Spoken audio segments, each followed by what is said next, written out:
व्यक्तित्व में विकास की यात्रा में आप सभी का स्वागत है। पिछली कक्षा में हम लोगों ने ध्यान के द्वारा व्यक्तित्व में विकास कैसे किया जाता है इसके बारे में चर्चा की थी। हमने यह भी देखा था कि कई सारे पॉजिटिव फैक्टर्स हैं और कई सारे निगेटिव फैक्टर्स हैं जो हमारे अंदर उपस्थित हैं, जिनमें से अगर हम पॉजिटिव फैक्टर्स को इनहेंस कर दें और जो निगेटिव फैक्टर्स हैं उनको रिसेस कर दें, उनको कम कर दें, तो हमारा व्यक्तित्व एक अलग तरीके से परिलक्षित होगा। पिछले कक्षा में हम लोगों ने एक निगेटिव फैक्टर जो कि क्रोध था, उसके बारे में चर्चा की थी। आइए आज हम दूसरे निगेटिव फैक्टर के बारे में बात करते हैं। तो आइए आज हम व्यक्तित्व में विकास ध्यान के द्वारा कैसे हो सकता है, इस क्रम में एक कदम आगे बढ़ते हैं।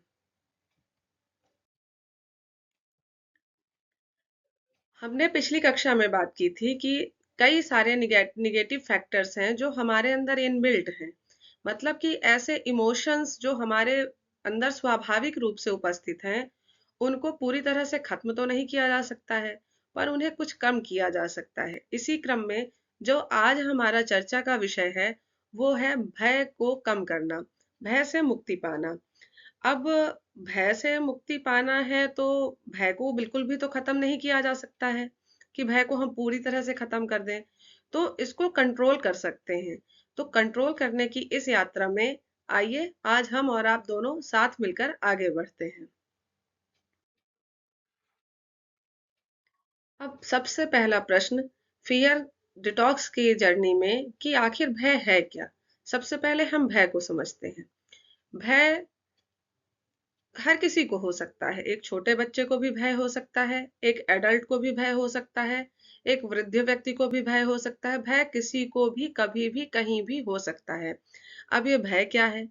भय को समझने के लिए हम एक दो एग्जाम्पल्स लेते हैं। जैसे किसी एक बच्चे को नया खिलौना मिला है, वो उस खिलौने के साथ खेल रहा है, पर उस व्यक्ति बच्चे से उसका खिलौना आप लेंगे और उसको बोलेंगे अब मैं तुम्हें ये वापस नहीं करूंगा, तो उसके अंदर एक भय आएगा कि कहीं मेरा खिलौना मुझसे दूर ना चला जाए। अब एडल्ट्स की बात करें तो आपके पास आप बाजार गए, आपने एक बहुत सुंदर सा पर्स खरीदा और उस पर्स को आपने पैसे रख करके अपने पास रख लिया। अब आप एक ऐसी जगह पर हैं, एक ऐसी बस में यात्रा कर रहे हैं जहां बहुत भीड़ है। उस समय आपकी जेब में बहुत सारे पैसे हैं और आपका पर्स जो है वो बिल्कुल नया है। तो आपके अंदर भी एक भय उत्पन्न होगा कि कहीं मेरा पर्स चोरी ना हो जाए। तो अगर हम इस तरीके की बातें करें, तो एक साधारण अगर हम एक सिंगल स्टेट में बात करें, तो एक ऐसी फीलिंग जो कि होगी या नहीं होगी ये ज़रूरी नहीं है, लेकिन उसके बारे में, उस भयावह स्थिति के बारे में कल्पना करके अपने अंदर उत्पन्न कर लेना, यह जो फीलिंग होती है, यह जो भावना होती है, यही भय कहलाती है।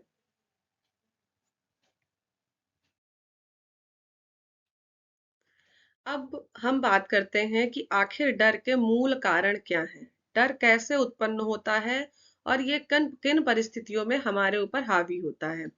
तो अगर हम रिसर्च की बात करें, तो रिसर्च के माध्यम से हमने हमें हमें 3 तरह के कारण मिले हैं, जिसमें पहला कारण है साइकोलॉजिकल, दूसरा है बायोलॉजिकल और तीसरा है एनवायरमेंटल। अगर हम भय की बात करें, डर की बात करें, तो डर परिस्थिति जन्य भी होता है, डर हमारे अंदर का भी होता है और डर हमारे विचारों का भी होता है। हमने अपने विचारों में यह बना लिया कि हम ये काम करेंगे तो ऐसा हो जाएगा, तो उस चीज का भय। जैसे कि अगर आप कोई परीक्षा देने जा रहे हैं, अब आपने अपने दिमाग में पहले से ही ये बना लिया कि मैं परीक्षा देने जाऊंगा और मैं फेल हो जाऊंगा। मैं परीक्षा देने जाऊँगा तो मेरा पेन खो जाएगा, तो मैं कैसे परीक्षा दूँगा? मैं परीक्षा देने जाऊँगा, मेरा कहीं प्रवेश पत्र खो गया, तब मैं कैसे परीक्षा दे पाऊँगा? इस तरह के जो भय होते हैं, ये साइकोलॉजिकल भय की कैटेगरी में आते हैं, साइकोलॉजिकल फ़ियर की कैटेगरी में आते हैं, जो हमारे द्वारा खुद ही जनित किए जाते हैं, जो कि वास्तविकता में नहीं होते हैं।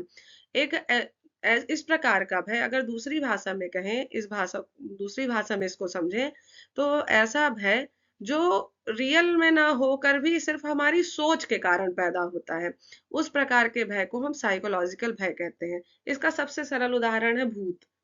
आप सब लोगों ने सुना होगा, देखा होगा कि उस जगह पर मत जाना, वहां पर भूत रहता है। अब भूत क्या वास्तविकता में है, क्या किसी ने देखा है, नहीं पता हमें, लेकिन हमने बात को सुना और हमने इस बात को मान लिया। तो ये हमारे लिए एक प्रकार का भय हो गया। अब दूसरी हम बात करते हैं बायोलॉजिकल। बायोलॉजिकल क्या है? बायोलॉजिकली हमारी बॉडी में भी कुछ ऐसे हार्मोन्स होते हैं जो इन फीलिंग्स को प्रोवोक करते हैं। जैसे कि हमारी बॉडी में हमारा ब्रेन जो है एमिगडेला नाम का एक हार्मोन रिलीज करता है। यह हार्मोन हमारे शरीर में भय को उत्पन्न करता है, उसको बढ़ावा देता है, प्रोवोक करता है फियर को। और हम किसी ऐसी परिस्थिति में जो हमारे सामने आई, डेंजरस कंडीशन आई या हमारे लिए अनहैप्पी कंडीशन आई, और हमने उसके बारे में अपने मन में यह विचार बना लिया कि नहीं, ये हमारे लिए अनुकूल नहीं है, और उसके प्रति हमारे अंदर भय बैठ गया, हमारे अंदर डर आ गया। तीसरी कंडीशन होती है इन्वायरमेंटल, पर्यावरणीय। पर्यावरण से क्या समझते हैं आप? पर्यावरण जो हमारे चारों ओर उपस्थित है और जो हमें जाने अनजाने, चाहे अनचाहे प्रभावित कर रहा है। हम पर्यावरण के बिना नहीं है और पर्यावरण हमारे बिना नहीं है। अब अगर हम इस पर्यावरण को थोड़े छोटे रूप में लाएं, तो हम अगर सोशल की बात करें, सोसाइटी की बात करें, तो सोशल प्रेशर होता है। सोशल प्रेशर का मतलब कि आपके अंदर आपको किसी ने ये कहा कि नहीं, आप इस एग्जाम की तैयारी करिए। अब उस एग्जाम की तैयारी हम करने लगे, और किन्हीं कारणों से हमारे अंदर चार लोगों ने आकर के हमसे कहा कि नहीं नहीं, तुम्हारा हो जाएगा। तो एक एनवायरमेंटल प्रेशर क्रिएट होता है कि अगर ये परीक्षा हमने दी और हमारा रिजल्ट अच्छा नहीं आया, हमारा सिलेक्शन नहीं हुआ, तब क्या होगा। तो ये एक सामाजिक भय है, जिसमें समाज का भय होता है, लोगों से भय होता है। तो इस प्रकार का जो भय होता है उसे इन्वायरमेंटल फियर कहते हैं। इसके अलावा अन्य बहुत सारी चीजें हैं। इन्वायरमेंटल, बाढ़ आने का भय। पानी ज्यादा गिरने लगा, 2 दिन से 3 दिन बारिश हो गई, तो हमें यह डर लगने लगा कि कहीं बाढ़ ना आ जाए। ठंड बहुत ज्यादा हो गई, कोहरा पड़ने लगा, 2 दिन 3 दिन कोहरा पड़ रहा है, तो हमें इस बात का भय हो गया कि अब धूप ही नहीं निकलेगी क्या। इस प्रकार से विभिन्न प्रकार से हमारा शरीर अपने आप क्रिएट करता रहता है इन परिस्थितियों को। और यही परिस्थितियां एक तरीके से फिर हमारे अंदर ज्यादा हावी जब हो जाती हैं, तो ये हमारे भाव में दिखने लगती हैं। हम डरे हुए दिखते हैं किसी भी परिस्थिति के लिए। कोई भी परिस्थिति हमारे सामने आएगी, हम उसको फेस करने ही नहीं जाएंगे, हम पहले ही अपने दिमाग में ये बना लेंगे कि नहीं, हम ऐसा नहीं करेंगे, क्योंकि ऐसा करने पर ये चीजें हो जाएंगी। तो ओवरऑल अगर हम बात करें, तो भय एक ऐसी फीलिंग है जो किसी कार्य को करने के पहले ही जो होने वाली या ना होने वाली परिस्थितियों के बारे में एज्यूम कर लेता है, एजम्पशंस क्रिएट कर लेता है, और हम उस कार्य को करने में आगे नहीं बढ़ते हैं।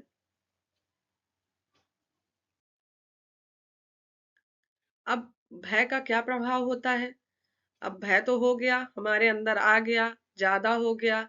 अब इस भय के प्रभाव, इसके बहुत ही दुष्प्रभाव हैं। जैसे कि मान लीजिए आपको किसी चीज से डर लगा, हमारे अंदर भय पैदा हुआ, वो किसी भी कारण से जनरेट हुआ, हमें नहीं पता किस कारण से जनरेट हुआ, कोई भी रीजन हो सकता है। अब रीजन होने के बाद क्या होगा, हमारे पास तीन कंडीशंस हैं। या तो हम उस भय से लड़ेंगे, भय अगर आएगा तो आपको 3F की फीलिंग आएगी ही आएगी। या तो आप उस भय से लड़ोगे, या तो आप वहां से भाग जाओगे, और या तो आप उस स्थिति में स्तब्ध हो जाएंगे, आप कुछ भी नहीं करेंगे। तो ये जो ट्रिपल एफ वाली फीलिंग है, ये फियर से ही जनरेट होती है, फ्रॉम फियर टू 3F। अब इस 3F का क्या प्रभाव आता है? इस 3F का बहुत एडवर्स इफेक्ट आता है, जो कि बहुत ही ज्यादा हार्मफुल है। जैसे कि डिप्रेशन होना, फिजिकल इश्यूज होना और मेंटल इश्यूज होना। अब अगर हम इस पूरी एक फ्लो चार्ट को समझें, इस फ्लो चार्ट को अगर हम ध्यान दें, तो फियर जनरेट हुआ हमारे अंदर किसी भी कारण से।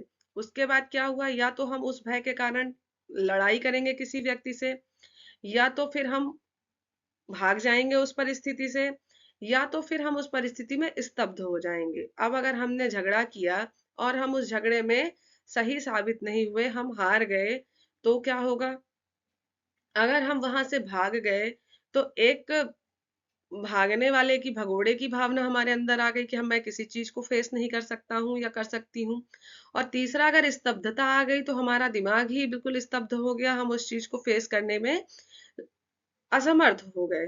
तो इन तीनों चीजों का ही परिणाम हमारे अंदर मानसिक दबाव के रूप में आता है। हमारा दिमाग इन चीजों से दबाव महसूस करने लगता है और इस दबाव के कारण हमें मेंटल इश्यूज भी होते हैं, हमें फिजिकल इश्यूज भी होते हैं और सबसे बड़ा कारण, सबसे बड़ा इसका जो एडवर्स इफेक्ट है वो है डिप्रेशन, अवसाद। मेंटल इश्यूज होना ठीक है, फिजिकल इश्यूज भी होते हैं, हमको चोट लगना और भी बहुत सारी चीजें हैं, ब्लड प्रेशर का बढ़ना और डायबिटीज का बढ़ जाना, हमारी हार्ट बीट का एकदम से लगातार से बढ़ जाना, हमको पसीना आने लगना, वॉमिटिंग होने लगना, ये फिजिकल इश्यूज हैं।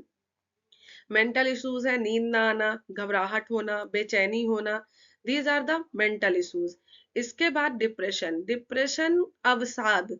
अवसाद एक ऐसी बीमारी है जो आज के समय में सबसे ज्यादा बड़ी बीमारी है, जिसमें से कई युवा और युवा के साथ बच्चे और बुजुर्ग सभी प्रभावित हो रहे हैं। अवसाद किसी को भी कभी भी किसी भी परिस्थिति में हो सकता है। अब अगर हम एक साधारण उदाहरण की बात करें, हम सभी स्टूडेंट्स हैं, हम सब किसी ना किसी फेज में एग्जाम फेस करते हैं, दे रहे हैं और उस परिस्थिति में हमने किसी विषय की तैयारी की। तैयारी करने के बाद हमने क्या किया कि हमने अपने दिमाग में ये बना लिया कि मुझे इस पेपर में इतने नंबर लेकर के आने हैं। धीरे धीरे यह जो भावना है ये हमारे अंदर क्या हो गई, हमारे अंदर और ज्यादा बढ़ती गई और बढ़ते बढ़ते ये दिमाग में हमारे आ गया कि अगर मेरे इतने नंबर नहीं आएंगे तब क्या होगा। तो हमारे अंदर एक भय तो उत्पन्न हुआ, किस कारण से हुआ ये नहीं पता, सिर्फ नंबर ज्यादा लाने के लिए या कि हमारा रिजल्ट अच्छा नहीं आएगा तब क्या होगा, इस विचार के साथ हमारे अंदर एक भय थोड़ी मात्रा में उत्पन्न हुआ। अब इस भय को हमने क्या किया, धीरे धीरे धीरे धीरे बढ़ा लिया कि नहीं, अगर मेरे नंबर अच्छे नहीं आएंगे तब मेरा क्या होगा, लोग क्या कहेंगे, चार तरफ बातें होंगी, मैं कुछ कर नहीं पाऊंगी या मैं कुछ कर नहीं पाऊंगा, मेरा कहीं सिलेक्शन नहीं होगा, मेरी जिंदगी बर्बाद हो जाएगी। इस तरीके से हमने क्या किया, बहुत सारी चीजें कर ली, सोच लिया और भय हमारा धीरे धीरे धीरे धीरे बढ़ता गया। ओवर थिंकिंग हुई और ओवर थिंकिंग से क्या हुआ, भय बढ़ता गया। अब भय जब बढ़ा तो उस स्थिति में क्या हुआ, अब हमारे पास तीन स्थितियां आई, या तो हम परीक्षा देने जाएंगे, फाइट करेंगे उससे, या तो हम उस परीक्षा को देंगे ही नहीं, हम भाग जाएंगे उससे, और या तो हम स्तब्धता आ जाएगी हमारे अंदर कि हम परीक्षा देने जाएंगे और हम कुछ कर ही नहीं पाएंगे वहां पर। ये तीन स्थितियां उत्पन्न हुई। अब इन तीन स्थितियों के फलस्वरूप क्या हुआ, हमको डिप्रेशन हुआ, नींद ना आना ये कारण हुआ, रोने लगना कि हमको ये काम नहीं करना है, ये कैसे होगा, हम अगर ऐसा नहीं हुआ तो कैसे होगा, ये इस तरीके की इस तरीके के रिजल्ट्स सामने आना। इसके अलावा हार्ट बीट का बहुत ज्यादा बढ़ना, अनकंट्रोल्ड हो जाना, इसके साथ ही भूख प्यास सब बंद हो जाना, और ये सारे लक्षण अवसाद की ओर ले जाते हैं और कुल मिलाकर के अगर ओवरऑल बोले तो अवसाद में चले जाना। तो एक छोटा सा ऐसा कारण जो कि जरूरी नहीं है कि हो कि आपके नंबर अच्छे आएंगे कि नहीं आएंगे, आप फेल हो जाएंगे, फेल हो जाना रिजल्ट आने के बाद निर्भर होगा, लेकिन हमने एक विचार मन में लाया कि अगर मेरी ये परीक्षा नहीं होगी तो मैं फेल हो जाऊंगा, और फेल हो जाऊंगा तो बहुत सारी परिस्थितियां हो जाएंगी, और हमने उसमें कई सारे विचार और ऐड कर लिए, जिसके कारण हम अवसाद की स्थिति में पहुंच गए। तो भय के बहुत ही ज्यादा प्रभाव हैं और यह भय हमें बहुत ही बुरी तरीके से प्रभावित करता है।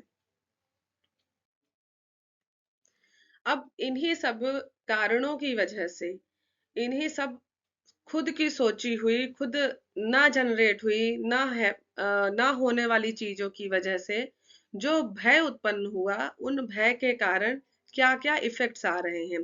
तो रिसर्चेज यह बताती हैं कि 80% एडल्ट्स जो हैं वो अपने डेली इश्यूज की वजह से एंजाइटी फील करते हैं। That is a kind of physical issue, anxiety feel करना।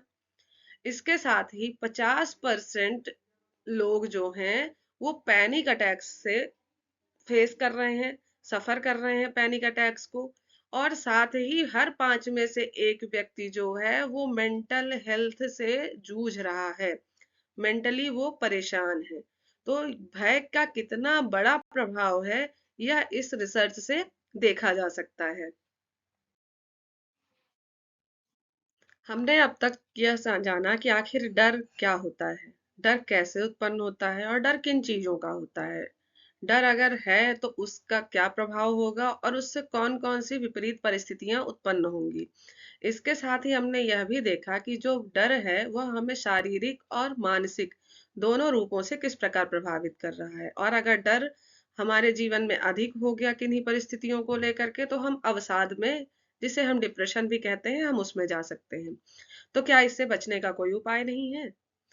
क्या हम इससे बच नहीं सकते हैं? क्या इस डर को कम नहीं कर सकते हैं? जरा सोचिए। कर सकते हैं, बिल्कुल कर सकते हैं। और इसका करने का तरीका ये है कि सबसे पहले हम यह तो जानें कि आखिर हमें डर किस बात का है, हमें डर क्यों लग रहा है, किन परिस्थितियों के कारण लग रहा है। तो इसके लिए हमें क्या करना है, हमें सबसे पहले शांति पूर्वक बैठ जाना है और हमें यह सोचना है कि आखिर हमें सबसे पहले डर किस बात का लग रहा है, किस परिस्थिति के कारण डर लग रहा है। उसके बाद अगला प्रश्न हमें खुद से यह पूछना है कि क्या कोई ऐसी याद है, कोई ऐसी मेमोरी है जो किसी घटना के कारण हमको फिर से याद आ गई है, जिसके कारण हमें डर लग रहा है। तीसरी बात यह है कि आखिर ऐसा कौन सा भय है जो हमें सबसे अधिक प्रभावित कर रहा है, किस डर से हम सबसे ज्यादा डरे हुए हैं। और अंतिम बात यह कि हमें यह क्यों महसूस होता है डर, क्यों हमें हमेशा सही रीजन होने की वजह से ही डर लग रहा है या हम अपने मनगढ़ंत विचारों से जो है तो डरे हुए हैं। तो इन प्रश्नों के बारे में हम सोचें और हम ये एनालाइज करें तो आधा डर तो हमारा यहीं से चला जाएगा कि हमें डरने लायक कंडीशन है या हम ऐसे ही डरे हुए हैं। तो इतना करने से ही आपका आधा डर तो भाग जाएगा। अब इस फियर डिटॉक्स की यात्रा में हम कुछ अन्य बिंदुओं के बारे में बात करते हैं। हमारे पास कई ऐसे तरीके हैं जिनसे कि हम इस भय से मुक्ति पा सकते हैं। जैसे कि हमारा जो पुराना तरीका है, उस पुराने तरीके में हम अपने आसपास के लोगों से बात करते हैं और उस कुछ चीज़ों को कन्फेस करते हैं। अगर हमें किसी अ, ऐसी चीज़ का डर है जो कि किसी को पता लग जाएगी तो उसका क्या प्रभाव पड़ेगा, तो उसको अपन अपने जाने पहचाने लोगों के साथ, विश्वसनीय लोगों के साथ कन्फेस कर लेते थे। दूसरा क्या तरीका है, फिलोसफिकल अप्रोच होता है। जैसे कि आप एक कॉपी पेन लेके बैठ जाइए और कैलकुलेटिव मोड में आ जाइए कि अगर कोई भी परिस्थिति होगी तो क्या क्या सिचुएशंस आ सकती हैं, तो उनको रेशनल आप कंपैरेटिव में एनालिसिस कीजिए, आपको आपका भय दूर होता हुआ नजर आएगा। तीसरा है मॉडर्न थेरेप्यूटिक टेक्निक्स है, जिसमें आप क्या कर सकते हैं कि किसी काउंसलर की सलाह ले सकते हैं, किसी डॉक्टर के पास जा सकते हैं, इन सारे मेथड्स का आप यूज कर सकते हैं। और जो आज का जो टूल है जिसके बारे में हम बात करते हैं कि हम हार्टफुल टेक्निक्स का यूज करें फियर को रिड्यूस करने के लिए, जिसके लिए हमारे साथ एक हेल्पिंग इंस्टीट्यूट है जो कि हार्टफुलनेस इंस्टीट्यूट है, जो कि हमें फ्री ऑफ कास्ट छोटी छोटी चीजों के थ्रू फियर इन इस तरह के निगेटिव फैक्टर्स को डिटॉक्स करने के लिए हमें छोटे छोटे पॉइंट्स प्रोवाइड कराता है, छोटी छोटी मेथड्स हमें प्रोवाइड कराता है जो कि कंप्लीटली फ्री ऑफ कॉस्ट है। तो आइए आज इसी हार्टफुलनेस इंस्टीट्यूट की एक मेथड को लेकर के हम इस फियर डिटॉक्स की यात्रा में आगे बढ़ते हैं। अब इस हार्टफुलनेस इंस्टीट्यूट के द्वारा बताई गई एक सिंपल मेथड के द्वारा हम इस फियर को डिटॉक्स करने की कोशिश करते हैं। आइए हम और आप साथ मिलकर के इस प्रैक्टिस को करते हैं। अगर आप अभी करना चाहें तो आप अभी इस प्रैक्टिस को कीजिए, नहीं तो इस वीडियो के समाप्त होने के बाद या जब कभी भी आपको डर लगे और बहुत ज्यादा डर लगे तब आप इस मेथड को अप्लाई कर सकते हैं। आप शांतिपूर्वक बैठ जाइए और अपनी आंखों को बंद कर लीजिए। अब अपना पूरा ध्यान अपने हृदय की ओर ले जाइए और अपने दिमाग में यह विचार लेकर के आइए कि आप पूरी तरह से अपने हृदय की ओर केंद्रित हो रहे हैं और आप उस स्थिति में अपने आप को स्थिर बनाए रखिए। इसके बाद अपने दिमाग में एक विचार लेकर के आइए कि आपके हृदय में एक प्रकाश है जो आपको अपनी ओर आकर्षित कर रहा है। यह निश्चित ही एक दिव्य प्रकाश है जो आपको आकर्षित कर रहा है, और इस विचार के साथ आप लगातार इसमें अपने दिमाग को केंद्रित करिए। इसके पश्चात आप ये महसूस कीजिए कि वह प्रकाश धीरे धीरे बढ़ करके आपके पूरे हृदय को अपने घेरे में ले चुका है। इसके बाद आप अपने दिमाग में इस विचार को लगातार बनाए हुए यह महसूस करिए कि जो यह हृदय में दिव्य प्रकाश है, यह धीरे धीरे आपके पूरे बॉडी में फैल रहा है और आपका शरीर धीरे धीरे उन सारी निगेटिविटीज से दूर हो रहा है और दिव्यता, एक पॉजिटिविटी आपके अंदर फैल रही है। और इस विचार के साथ आप लगातार बने रहिए। धीरे धीरे आप ये महसूस करेंगे कि आपका शरीर हल्का महसूस हो रहा है और आपके अंदर जो नकारात्मकता थी वो धीरे धीरे कम हो रही है। आप इस स्थिति में बने रहिए जब तक कि आपको अच्छा लगे और इसके बाद लगभग 30 मिनट्स तक आप इस स्थिति में बने रहने का प्रयास कीजिए और इसके बाद आप धीरे से अपनी आंखें खोल दीजिए और अपने मन में एक ये विचार लेके आइए कि आपके अंदर जो भी नकारात्मकता थी, जो भी भय था, जो भी था, वो सब आपके अंदर से बाहर जा चुका है और आपके अंदर एक पॉजिटिविटी फैल चुकी है। इस प्रक्रिया को आप जब भी आपको डर लगे, किसी भी परिस्थिति का डर हो या किसी भी व्यक्ति का डर हो या अन्य परिस्थिति जन्य जो भी आपको डर हो, आप उनको महसूस कर रहे हैं, तब आप इस प्रक्रिया को उपयोग में लाएं और निश्चित ही आपको लाभ होगा। एक बार इसको प्रयास करके उपयोग में लाने की कोशिश कीजिए और एक बार प्रैक्टिस जरूर करिए इसकी। आपको निश्चित ही अंतर देखने में समझ में आएगा। अब इस प्रक्रिया के उपरांत जरा यह विचार कीजिए कि क्या यह प्रक्रिया जो है, क्या यह तनाव को दूर भगाने में भी उपयोगी है? क्या तनाव भी हमें इसी प्रकार से प्रभावित कर रहा है जैसे कि हमें क्रोध और भय प्रभावित कर रहे हैं? क्या तनाव भी सीधा सीधा कारण हो सकता है डिप्रेशन का, या तनाव को भी इसी प्रकार से इन्हीं प्रक्रियाओं द्वारा दूर किया जा सकता है? तो इसके बारे में विचार कीजिए और अगली मुलाकात में हम और आप इस प्रश्न के बारे में भी जानने और समझने की कोशिश करेंगे और इसको भी दूर करने की विधियों के बारे में बात करेंगे। तब तक के लिए धन्यवाद।